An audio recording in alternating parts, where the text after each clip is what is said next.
तेलंगाना के मेरे भाइयों बहनों, मेरे नौजवान साथियों, ये आपका प्यार मेरे सर आंखों पर,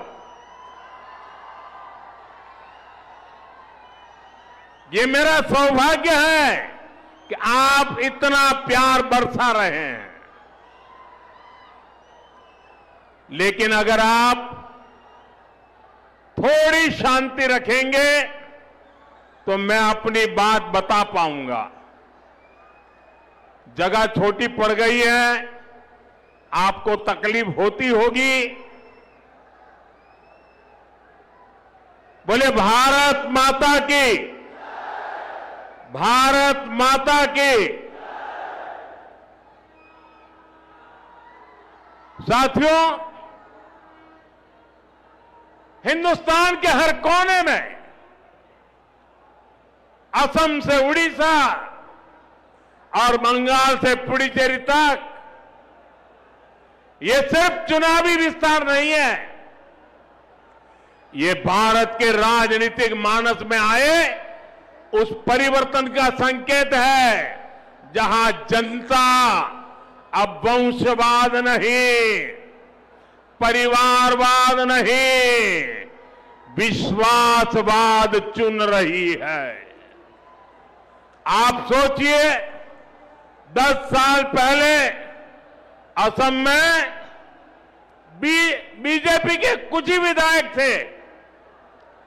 आज वहां तीसरी बार बीजेपी एनडीए की सरकार बनी है। 10 वर्ष पहले बंगाल में बीजेपी के सिर्फ 3 एमएलए थे। आज बंगाल में बीजेपी 200 पार पहुंच चुकी है। जहां कभी बीजेपी का झंडा उठाने को कोई तैयार नहीं होता था, वहां आज बीजेपी की सरकारें बन रही है। साथियों, तेलंगाना तो वो धरती है जिसने तब बीजेपी को पहला सांसद दिया था जब हमारे केवल 2 ही सांसद थे। 2 में से एक तेलंगाना का था। जब बाकी देश में बीजेपी के प्रति उतना समर्थन नहीं था, तब भी बीजेपी को तेलंगाना का साथ मिलता था। आज तो यहां से करीब आधे सांसद बीजेपी के चुने हुए हैं। यहां हमारे अनेक विधायक हैं। मुझे तेलंगाना की जनता और यहां के बीजेपी कार्यकर्ताओं पर पूरा भरोसा है। अगली बार यहां भी प्रचंड बहुमत से, अगली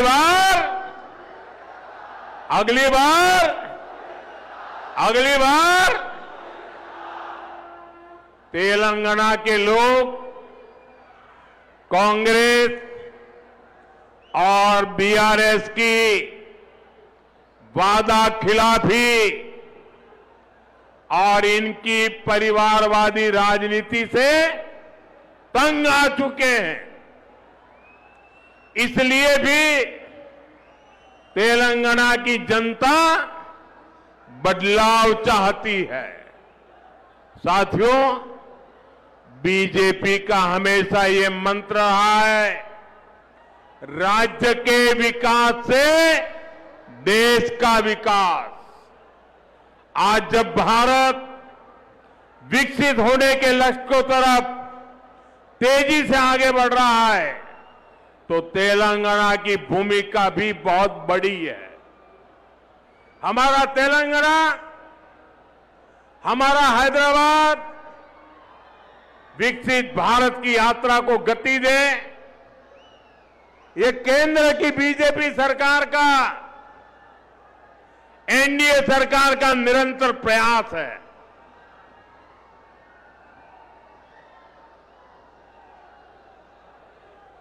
इसी मकसद के साथ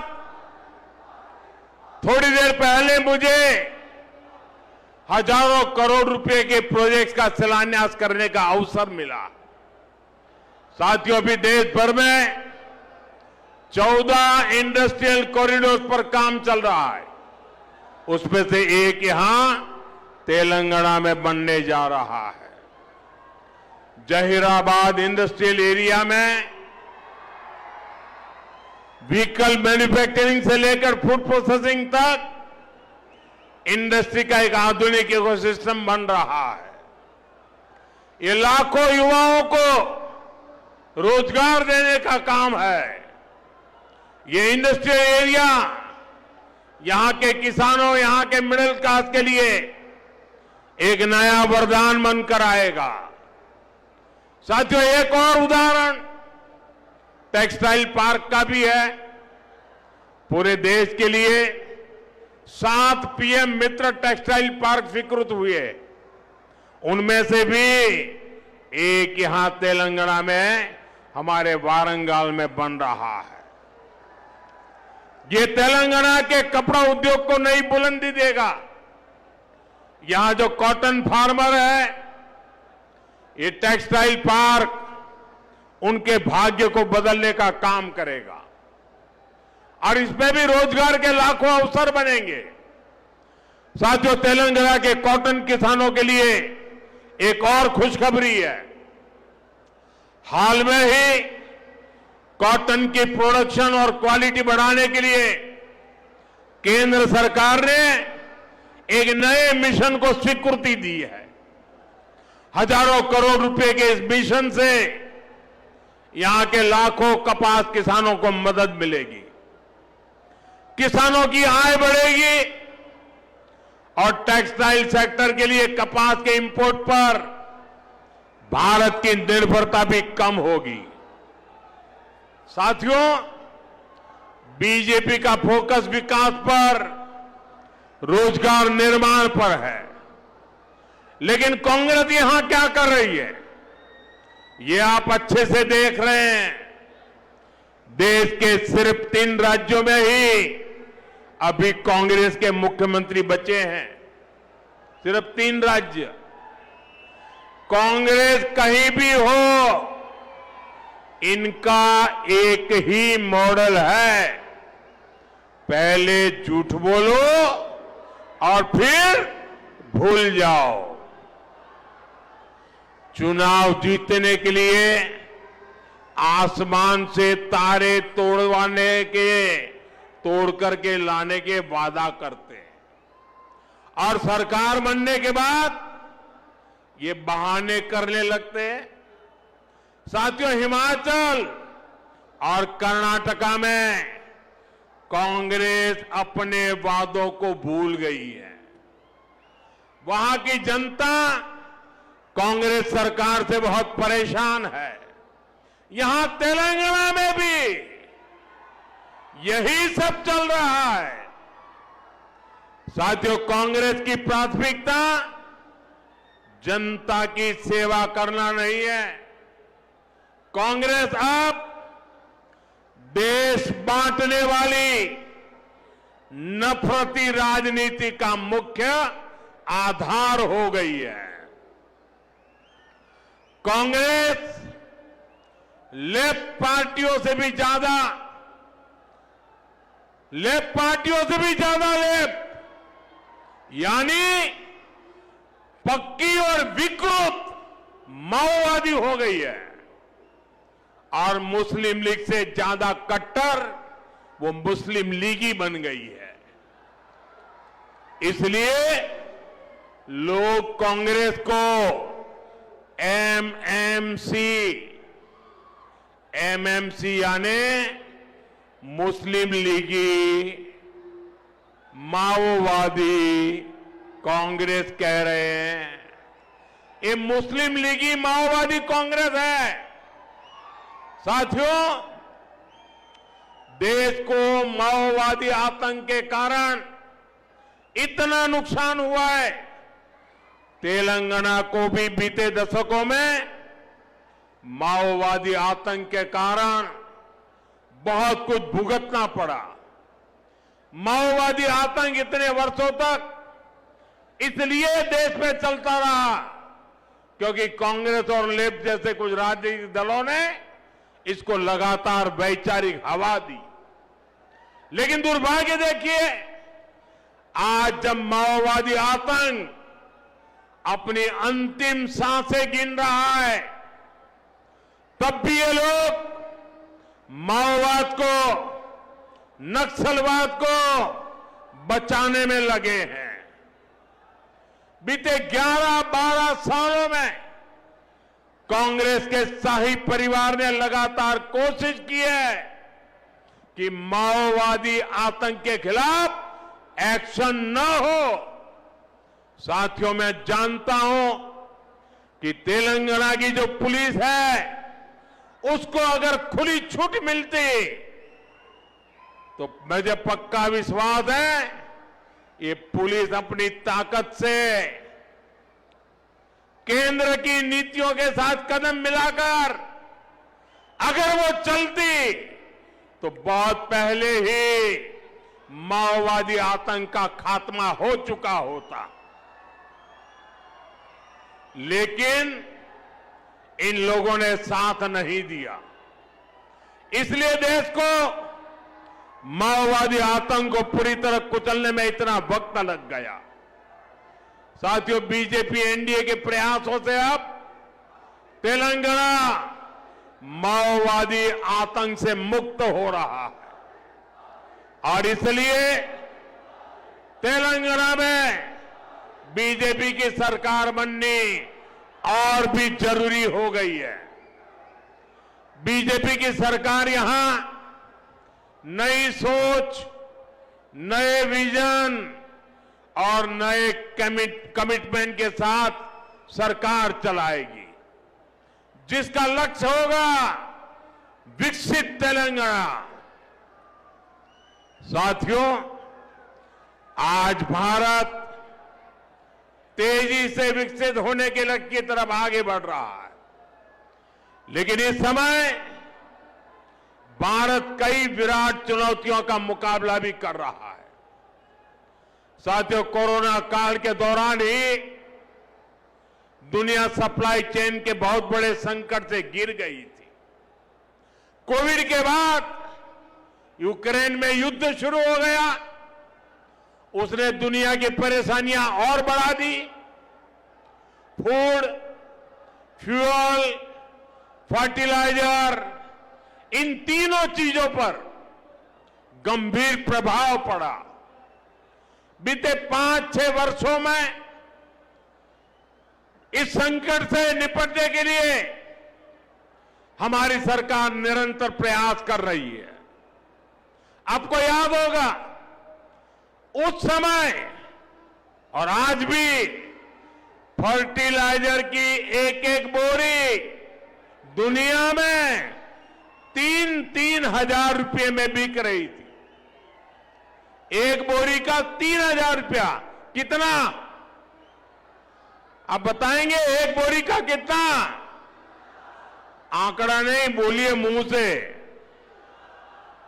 3,000 रुपया एक बोरी का कितना? एक बोरी का कितना? एक बोरी का कितना? और भारत के किसानों को वही खाद की बोरी 300 से भी कम रुपये में दी जा रही है। 3,000 के सामने 300 रुपये में। सप्लाई चेन की इन मुश्किलों के बीच पिछले 2 महीने से हमारे पड़ोस में ही इतना बड़ा युद्ध चल रहा है। इसका असर पूरी दुनिया पर पड़ा है और भारत पर तो और भी गंभीर असर हुआ है। साथियों, भारत के पास बड़े बड़े तेल के कुएं नहीं है। हमें अपनी जरूरत का पेट्रोल, डीजल, गैस, ये सब बहुत बड़ी मात्रा में दुनिया के दूसरे देशों से, बाहर से मंगाना पड़ता है। युद्ध की वजह से पूरी दुनिया में पेट्रोल, डीजल, गैस और फर्टिलाइजर के दाम बहुत अधिक बढ़ चुके हैं, आसमान को भी पार कर गए हैं। अड़ोस पड़ोस में देशों में क्या हाल है वो तो अखबारों में आता है। भारत सरकार इस युद्ध के पिछले 2 महीनों से देशवासियों को इस संकट से बचाने के लिए लगातार प्रयास कर रही है। नागरिकों पर बोझ न पड़े, इसके लिए सरकार सारा बोझ सरकार खुद अपने कंधे पर उठा रही है। लेकिन साथियों, जब सप्लाई चेन पर संकट लगातार बना रहे तो हम कितने भी उपाय कर लें, मुश्किलें बढ़ती ही जाती है। इसलिए अब देश को सर्वोपरि रखते हुए, मां भारती को सर्वोपरि रखते हुए हमें एकजुट होकर के लड़ना होगा। हमें याद रखना है, देश के लिए मरना ही सिर्फ देशभक्ति नहीं होती है, देश के लिए जीना और देश के प्रति अपने कर्तव्यों को निभाना वो भी देशभक्ति होती है।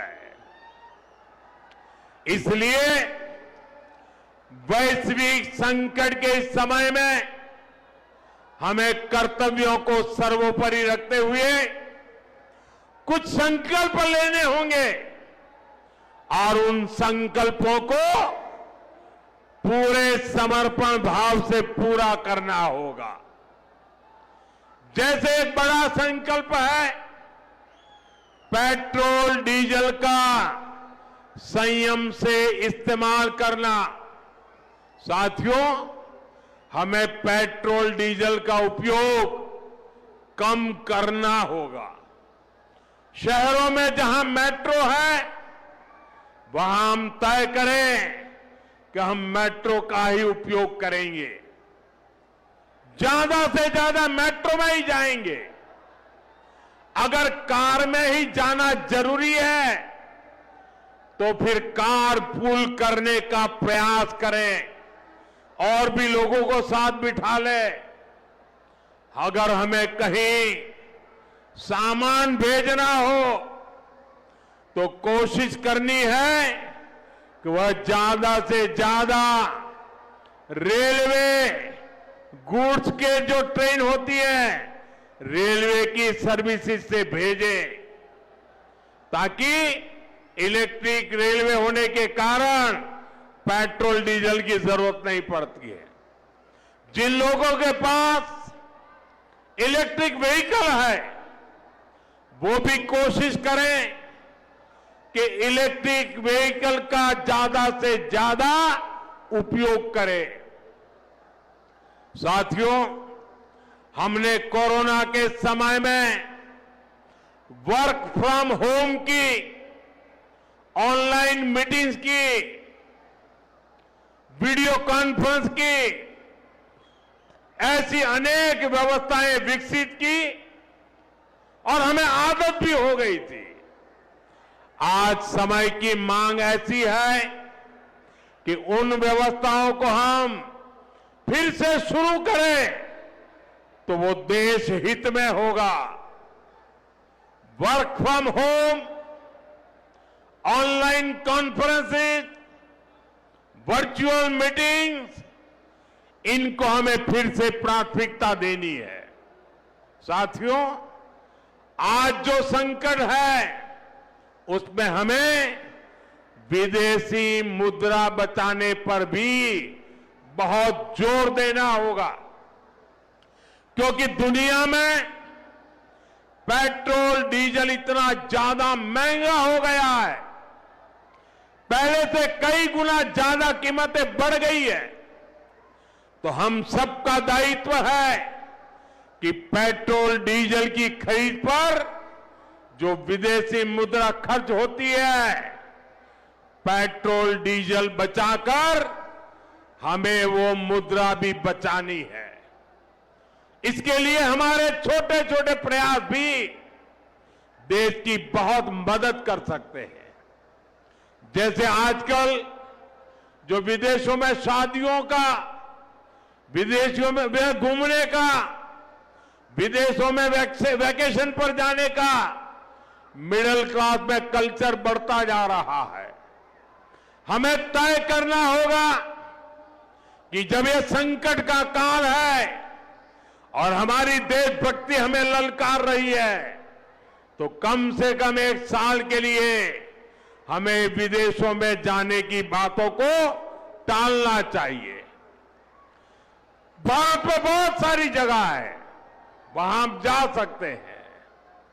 बहुत कुछ भारत में किया जा सकता है। इस बेटी को नीचे बिठाइए, उसे थक जाएगी। उस बेटी को बिठाइए। वो थैंक यू बेटा, थैंक यू। बैठिए, आप नीचे बैठिए। मैंने देख लिया बेटा, उसको देख लिया। अब आप बैठ जाइए। हाँ, इस छोटी बच्ची को क्यों परेशान करते हो भाई? इन बच्चों को बैठने दीजिए प्लीज। बच्चों को परेशान मत कीजिए जी। साथियों, हमें विदेशी मुद्रा बचाने के जो भी रास्ते हम लोग अपना सकते हैं, हमें बचाना होगा। साथियों, गोल्ड यानी सोने की खरीद एक और पहलू है जिसमें विदेशी मुद्रा बहुत अधिक खर्च होती है। एक जमाना था जब संकट आता था, कोई युद्ध होता था, तो लोग देश हित में सोना दान दे देते थे। आज दान की जरूरत नहीं है, लेकिन देश हित में हमको ये तय करना पड़ेगा कि साल भर तक घर में कोई भी फंक्शन हो, कोई भी कार्यक्रम हो, हम सोने के गहने नहीं खरीदेंगे, सोना नहीं खरीदेंगे। विदेशी मुद्रा बचाने के लिए हमारी देशभक्ति हमें चुनौती दे रही है और हमें इस चुनौती को स्वीकार करते हुए विदेशी मुद्रा को बचाना होगा।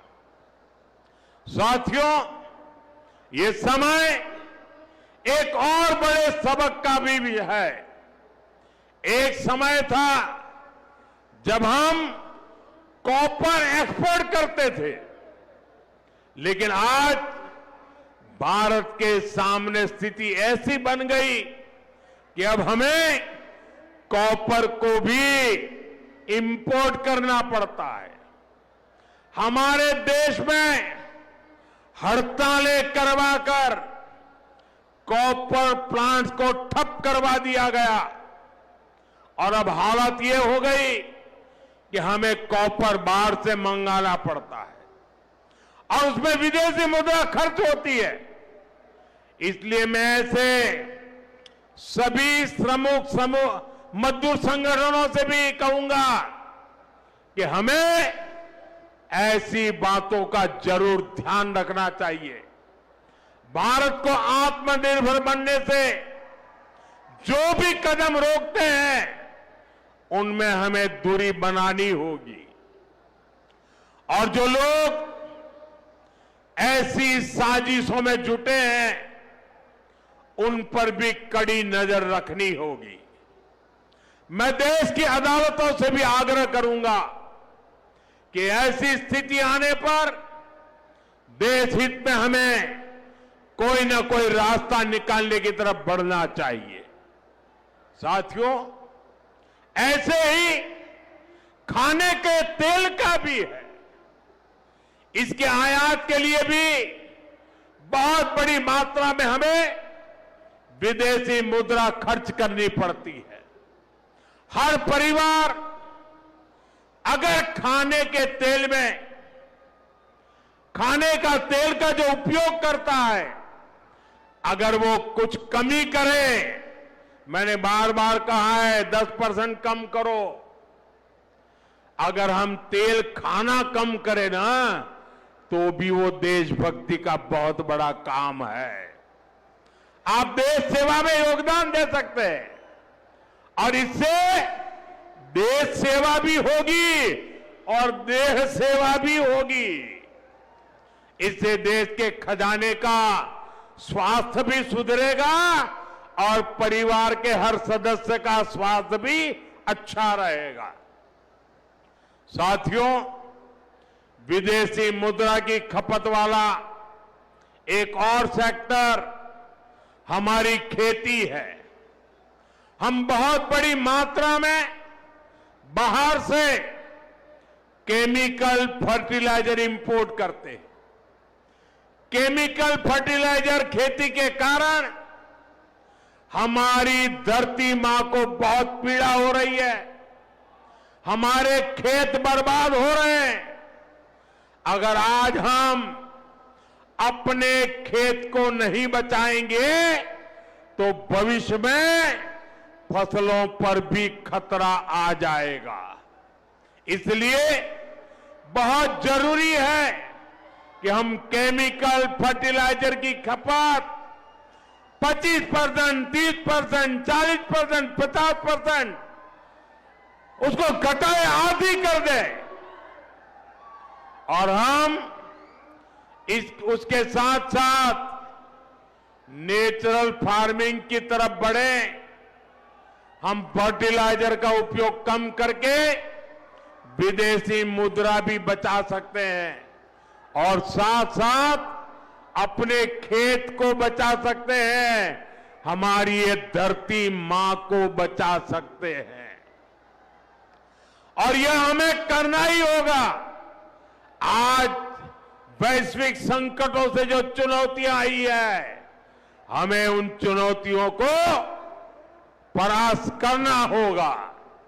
साथियों, भारत सरकार खेतों में डीजल पंप की जगह सोलर पंप की योजना चला रही है। हम खेतों में डीजल पंप की जगह सोलर पंप का उपयोग करने का जोर देना होगा। मैं कोविड काल में भी आग्रह करता था कि हम स्थानीय चीजें खरीदें, वोकल फॉर लोकल के मंत्र को लेकर चले। हम मेड इन इंडिया चीजें खरीदकर भी विदेशी मुद्रा बचा सकते हैं और हमारे देश में स्थानीय उत्पादन की कोई कमी नहीं है। चाहे जूते हो, पर्स हो, बैग हो, हमें स्वदेशी पर बल देना चाहिए। और मैं ये नहीं कह रहा कि जो आपके पास विदेशी चीजें खरीदी हुई है, विदेशी ब्रांड की है, उनको जाकर के फेंक दो, ऐसा मैं नहीं कह रहा हूं। लेकिन मेरा आग्रह है कि नए विदेशी प्रोडक्ट हमें नहीं खरीदने चाहिए। और वाकई हमें कई बार अंदाजा तक नहीं होता कि रोजमर्रा की कितनी सारी चीजें विदेशी हैं जो हम ऐसे ही यूज कर रहे हैं। और साथियों, जब मैं बात स्वदेशी की करता हूं तो लोगों को लगता है कि दिवाली के दिए खरीदो मतलब स्वदेशी हो गया। ये तो भ्रम फैलाने वाली बातें हैं। इससे सफलता नहीं मिलती है। हमें घर के उपयोग में आने वाले सामान की लिस्ट बनानी है। देखना चाहिए कितनी विदेशी चीजें घुस गई है, पता ही नहीं है। कैंची हो, कंघी हो, छोटी छोटी चीजें, टूथपिन, टूथब्रश, कितना सारा सामान विदेश से हमारे घर में घुस गया है। फिर इस लिस्ट से हमें हो सके उतना जल्दी स्वदेशी में बदलना चाहिए। साथियों, ये बातें सिर्फ एक सरकार, एक दल, एक व्यक्ति की नहीं है। ये बीजेपी का भी मुद्दा नहीं है, ये देश का मुद्दा है। और इसके लिए हर नागरिक, हर राजनीतिक दल, हर सरकार, हर समाज, हर संगठन को संकल्पबद्ध होगा। मैं मीडिया के साथियों से भी देश हित में आगे आने के लिए आग्रह करूंगा। आइए देशभक्ति का भाव जगाएं और देश को जो वैश्विक संकट चल रहे हैं, देश उस संकटों का लाभ ले, परिस्थिति पर सवार हो जाए, ऐसा वातावरण बनाने के लिए हमें योगदान देना होगा और तभी जाकर के देश सफल होगा। ऐसे संकल्प जब हर नागरिक पूरी ईमानदारी से सिद्ध करेगा तो भारत हर संकट में जरूर विजयी होगा। साथियों, मुझे पूरा विश्वास है कि देश का हर नागरिक इसी संकल्प के साथ काम करेगा। साथियों, इतनी विशाल संख्या में आपका आना ये हवा का रुख दिखा रहा है, ये तेलंगाना का मिजाज दिखा रहा है।